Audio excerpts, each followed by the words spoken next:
Hey gamers, Doom here. There's been some news on the Coffin of Andy and Leyley full game, or Coffin of Andy and Leyley 2, or whatever you want to call it.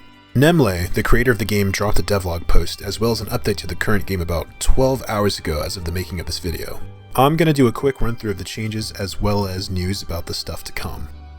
So briefly, there's mostly cosmetic changes to the game, a few new character images and some various prettying up of the game. We'll go through the full changelog at the end, and I'll show you everything on screen then.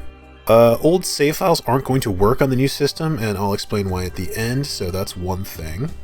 So for the devlog stuff, Nemlei says that the full game is going to take an estimated 4 to 6 hours to complete, which I'd say means the scope of the game is roughly 4 to 6 times bigger than the demo.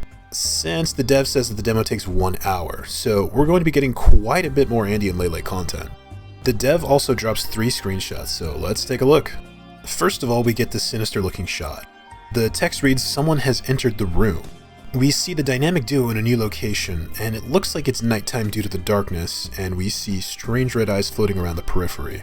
My guess is this could be a dream sequence brought on by the unidentifiable small object. I'm not willing to speculate beyond that, but feel free if you want to.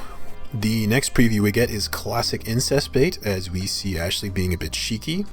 Also, it looks like just as Andrew got deconfirmed, Ashley is now getting her own confirmation.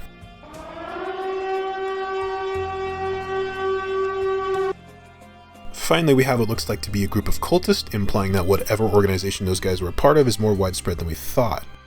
I'm guessing this means we're going to see more demonic entities, and I'm going to speculate this is the section where we're playing as Andrew, because the very next section of the blog post confirms that in the full game you're going to be able to play as both Andrew and Ashley.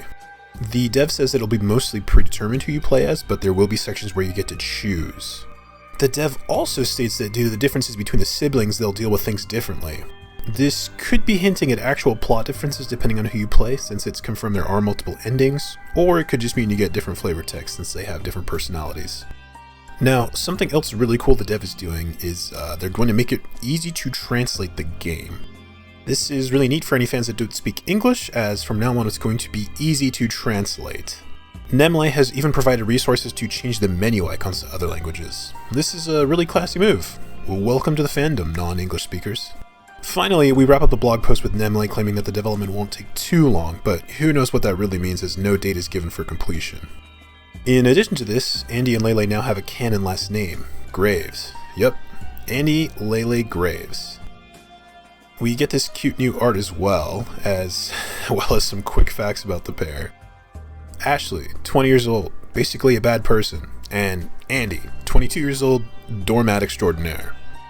Alright, now let's look at the actual changelog just so we know everything that has been changed. So this is the April 24th changelog, and I think after I read everything I'm just going to show it on screen real quick, so let's do that. Alright, added dialogue sprites for blankety blank blank and Lady. I'll show that real quick here.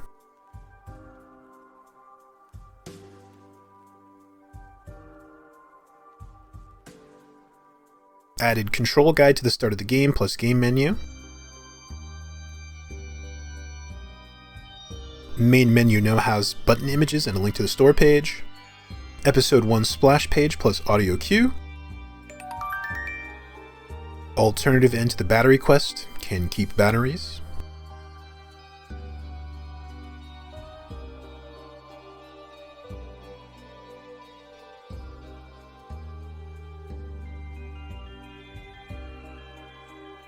Necessary variables carry over to full game, so this is probably going to be why the saves no longer work. Basically what this means is that probably some choice you make in this game is going to matter in the full game, since we're carrying over some data. You can speculate on that as much as you'd like, but we'll just have to wait and see. Alright, points indicator, SFX, and visual. This is actually, I don't know what this means, so if anybody wants to clue me in the comments, go ahead. Cultist limbs are now correctly labeled left and right. This is just a small visual bug from how they appear on screen and the menus they're in. Updated credits, I don't think I need to show that, but you can imagine what that's going to look like. Unidentifiable small object is now shown on screen when acquired. Adjustable dash speed, this is pretty funny. You can choose how fast your dash works. I don't know why this is important, but sure, speedrunners, enjoy. Full screen toggler in the options menu, this is really nice. joypad button for full screen. This is nice as well. And then finally a prompt to save at the very end.